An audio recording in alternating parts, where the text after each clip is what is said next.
పరుచూరి గోపాలకృష్ణ పాఠాలను పలుకులను అనుసరించండి. కొత్త పలుకుల కోసం, కొత్త పాఠాల కోసం పక్కనే ఉన్న గంటను నొక్కండి. నమస్కారం. పరుచూరి పాఠాలకి నా విద్యార్థులకు స్వాగతం.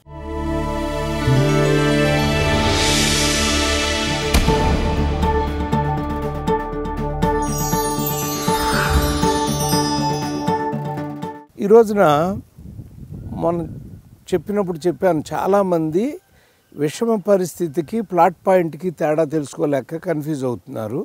అందుకని ఏ పాఠానికి ఆ పాఠంగా ఒకే పాఠంగా నేను వరుసని చెప్పుకుంటూ వచ్చినప్పుడు అది ఎక్కడుందో తెలియట్లేదు. అందుకని విషమ పరిస్థితి మీదే మాట్లాడామనుకోండి, అప్పుడు మీకు తెలుస్తుంది. క్రైసిస్ అంటారు దీన్ని ఇంగ్లీష్లో. విషమ పరిస్థితి అంటే ఏంటంటే, దీని నిర్వచనం మీరు రాసుకోండి. దాన్ని నిర్వచనం ఏంటంటే, హీరో కానీ హీరోయిన్ కానీ వాళ్ళ ఆశయాన్ని వదిలేసేయటం. అంటే ఇద్దరు ప్రేమించారు, లేదా వాళ్ళు ఏదో ఒక ఆశయం పెట్టుకున్నారు, కర్తవ్యం, ఆయన్ని పట్టించాలని ఒక ఆశయం వదిలేసింది అనుకో, అప్పుడు క్రైసిస్ అవుతుందండి. హీరో కానీ హీరోయిన్ కానీ, మీ ప్రేమంటే ఇదేరాలో కూడా గుర్తు చేశా, ఆ అమ్మాయి పెళ్లి చేసుకుంటా అంటే హీరోయిన్ శ్రీహరిని మాట్లాడి వెళ్ళిపోతూ ఉంటాడు వెంకటేష్ బాబు. అది క్రైసిస్ అండి. ఇదేంటి హీరోయిన్ వదిలేసి వెళ్ళిపోతున్నాడు అని చెప్పి.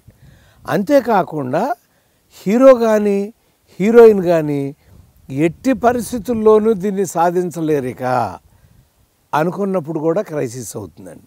మీకు మాయాబజార్లో చెప్పాను నేను ఒకసారి. మాయాబజార్లో నీకు దిక్కున్న చోటికి పోము అంటాడు కృష్ణుడు. అంటే బలరాముడు వద్దన్నాడు, బలరాముడు భార్య వద్దంది, కృష్ణుడు కూడా వద్దన్నాక అభిమన్యుడికి శశిరేఖకి పెళ్ళి ఎలా అవుతుంది? మీకు అర్థం కాదు. అంటే వాళ్ళు క్రైసిస్లో పడిపోయారు, ఈ పెళ్ళి జరగదు. ఆ హీరో సాధించలేడు, ఎందుకంటే వాళ్ళిద్దరిని ఎదిరించలేడు కదా మామయ్యల్ని, అందుకని సాధించలేడు అనేది ఇది అవుతుందండి. కాబట్టి ఇప్పుడు లేటెస్ట్ ఫిల్మ్లోంచి ఒక్కొక్క ముక్కలాగా చెప్పుకుంటా వెళ్దాం మనం ఊరికే. గీత గోవిందంలో హీరో ఏం చెప్తాడు, హీరోయిన్ దగ్గరికి వెళ్ళి ఆ అమ్మాయి ఇష్టపడినా కూడా నేను పెళ్లి చేసుకోలేనని చెప్తాడు. అక్కడి నుంచి అసలు వీళ్ళిద్దరు పెళ్ళి ఎలా అవుతుందా ఈ క్రైసిస్లో అనే రెజల్యూషన్ గురించి మీరు ఆలోచిస్తారండి. అలాగే అర్జున్ రెడ్డిలో మీకు ఒకసారి చెప్పాను నేను, మళ్ళీ గుర్తు చేస్తున్నాను.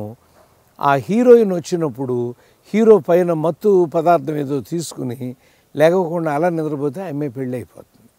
అది క్రైసిస్ అవుతుందండి. ఎందుకంటే హీరోయిన్ వచ్చినా కూడా హీరో హెల్ప్ లేదు, ఇక అమ్మాయి పెళ్ళి అయిపోతుంది, ఇంకేళ్ళ ప్రేమ ఉంది, విఫలమైపోయినట్టే అన్నది క్రైసిస్ పాయింట్ అవుతుందండి. అలాగే మీకు ఒక్కడు అనే సినిమా, మనం మహేష్ బాబు సినిమా గుర్తెచ్చుకుంటే, ఆ అమ్మాయిని అమెరికా పంపిద్దామని పైనుంచి చూస్తూ ఉంటాడు. పైనుంచి చూస్తా ఎక్కువ అని చెప్పి మోటార్ సైకిల్, ఆ అమ్మాయి హీరోయిన్ పేరు చెప్పుకుంటే మోటార్ సైకిల్ కొట్టబోతాడు.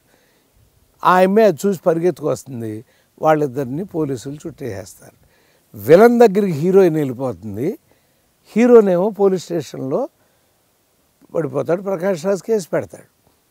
ఇతను ఇక్కడ ఉన్నాడు, ఆమె ఎక్కడ ఉంది, అసలు ఈ పెళ్ళి ఆపేది ఎవరు అంటే అసాధ్యం. హీరో దీన్ని సాధ్యం చేసుకోవటం అసాధ్యం. కానీ సాధ్యం ఎలా అయిందండి అక్కడి నుంచి మళ్ళీ? ఒరే నువ్వు కాపురం చేసినా వాడితో చేసినట్టు నేను ఫీల్ అవుతానంటే ఆయన్ని చంపొస్తానే అప్పుడు చేసుకుంటావా అని వస్తే అతను విడుదల చేసి కథను మార్చాడు. అంటే రెజల్యూషన్ వైపుకి విలన్ తీసుకెళ్ళాడండి, హీరో ఏం చేయలేకపోయాడు. So it is perfect crisis point అక్కడ అది. అలాగే శ్రీమంతుడు మహేష్ బాబు సినిమా మీరు చూస్తే, అతను కాల్చినాక హాస్పిటల్కి వచ్చి నన్ను నాశనం చేసి పంపించేశారు ఈ ఊరి నుంచి, నా కొడుకుని కూడా అలా చేద్దాం అనుకుంటున్నారా అని కొడుకుని తీసుకుని వెళ్ళిపోతాయంటే, ఏ గ్రామాన్ని అయితే దత్తత తీసుకుందామని హీరో అనుకున్నాడో ఆ పాయింట్ నుంచి దూరంగా హీరో ఫాదర్ తీసుకెళ్ళిపోయాడు. So it is crisis. అట్లా మనం వెళ్తా అంటే లేటెస్ట్గా ఉన్నటువంటి సినిమాల్లో వెళ్తే, ఇప్పుడు RX 100 ఉందనుకోండి, నిజానికి అక్కడ పెళ్లి జరుగుతున్నప్పుడు అతన్ని తీసుకుని వెళ్ళి గోడౌన్లో ఫ్యాక్టరీలో పడేసి కొడుతున్నారే, అది క్రైసిస్ పాయింట్ అండి. కానీ అందమైన క్రైసిస్ ఎందుకు అవ్వదంటే, అప్పటికే ఆ అమ్మాయి చీట్ చేసింది అనేది మనకు తర్వాత తెలిసిపోతుంది. సో అది క్రైసిస్ అని మనం అనుకున్నా కూడా it is a crisis for hero, not for heroine character, not for love. కాబట్టి దాన్ని క్రైసిస్గా మనం అనిపిస్తుంది, కానీ మనం స్వీకరించలేమండి. అలాగే టెంపర్, జూనియర్ ఎన్టీఆర్ సినిమా మీరు చూస్తే ఆ కోర్టులో వాళ్ళ నలుగురు నేను కలిపి మానభంగం చేసామంటాడు. గుండె జల్లుమంటుంది అసలు. ఆడియన్స్ని అతను గుండె పిండేసింది ఆ క్రైసిస్ పాయింట్తో. ఇప్పుడు ఇతను ఉరిశిక్ష నుంచి ఎవరు కాపాడతారు, హీరోనే తనకు తను సెల్ఫ్ గోల్ వేసేసుకున్నాడు అన్న అద్భుతమైన క్రైసిస్ పాయింట్ టెంపర్లో మీకు అక్కడ వస్తుందండి. అలా మళ్ళీ రాజా ది గ్రేట్లో ఆ చివరిలో నీకు దమ్ముంటే ఈ అమ్మాయిని మా దగ్గర నుంచి తీసుకెళ్ళమని టెంపుల్ దగ్గరికి తీసుకెళ్తాడు. తల్లి చూస్తూ ఉంటుంది. ఇక ఇతను అయిపోతున్నాడని crisis, he has created his crisis. ఆ క్రైసిస్లోంచి బయటికి రాగలడా లేదండి. అక్కడ తల్లి అంటుంది, పిచ్చోడా ఆడు స్పాట్లన్నీ ఎత్తుకుంటున్నాడు రా, నీ దగ్గర దెబ్బలు తింటున్నాడు అనుకుంటున్నామని అంటుంది. అక్కడ ఎల్ఐసి ఉంటారు థియేటర్లో. క్రైసిస్లోంచి మళ్ళీ రెజల్యూషన్ వచ్చేసిందండి. ఇలా మీరు ఆలోచిస్తే ఏమవుతుందండి, బొమ్మరిల్లు తీసుకోండి మన సినిమా మీకు ఎప్పుడు బెస్ట్ ఉదాహరణ అండి. మళ్ళీ అది కూడా ప్రేమంటి తీరాలో వెంకటేష్ వెళ్ళిపోతే బొమ్మరిల్లో జెనీలియా వెళ్ళిపోతుందండి. రే నాలో ఏ క్వాలిటీస్ చూసి నువ్వు ప్రేమించావో ఆ క్వాలిటీసే వద్దంటున్నావురా, ఇంటికి వస్తే నువ్వే నాకు వద్దు అని వెళ్ళిపోయిందండి. అంటే ఇందాకేం చెప్పుకున్నాం మనం, హీరో కానీ హీరోయిన్ కానీ ఒక ఆశయాన్ని వదిలేసుకుంటే అది క్రైసిస్ అవుతుంది. ఇప్పుడు ఎవరు వదిలేసారు ఆశయం, హీరోయిన్ వదిలేసి వెళ్ళిపోయిందండి. ఇది ఎలా రెజల్యూషన్కి వెళ్ళిందో మీకు తెలుసు, చాలామంది చూసి ఉంటారు ఆ సినిమా. అలా కూడా మనం వెళ్తామంటాం. సో విషమ పరిస్థితి నేను మీకు ఒకసారి చెప్పాను. నేను ఆటలో నేను హనీబాబుని తెగ రిక్వెస్ట్ చేశా, విషమ పరిస్థితి మిస్ అవుతుంది బాబు, అది చేస్తే ఈ సినిమా ఇప్పుడు మనం అనుకున్న దానికంటే ఇంకా హిట్ అవుతుందండి. ఎక్కడ పెట్టవచ్చు అంటే మీరు చూస్తే దుబాయ్లోనో రాజస్థాన్లోనో ఆ ఎడారుల్లో పాట పాడి వేటకెళ్తారు. వేటకెళ్ళినాక హీరో కాల్చి విలన్ చేతిలోకి విసిరి తుపాకాడు పట్టుకున్నప్పుడు పోలీసులు అరెస్ట్ చేస్తారు. నేనేమన్నానంటే విలన్ కాల్చి హీరో చేతిలోకి విసురుదాం అని, లాభం ఏంటండి అన్నాడు.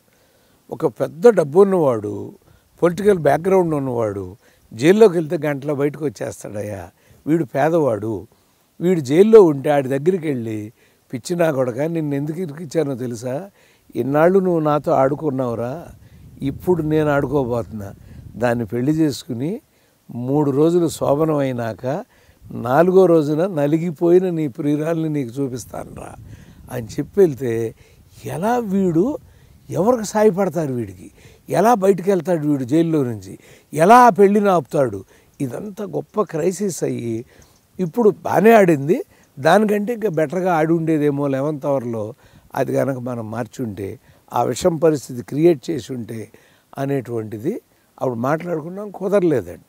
ఇలా కొన్ని 350 మేము రాసిన దాంట్లోనే చెప్పగలను, లేదా బయట వాళ్ళు రాసిన దాంట్లో కూడా చెప్పగలను. కానీ మీకు నేను చెప్తాను ఏంటంటే, హీరో కానీ హీరోయిన్ కానీ ఆశయం వదిలేయటం, లేదా హీరో కానీ హీరోయిన్ కానీ అసలు సాధించలేరు దీన్ని అనుకోవటం అనేది విషమ పరిస్థితి.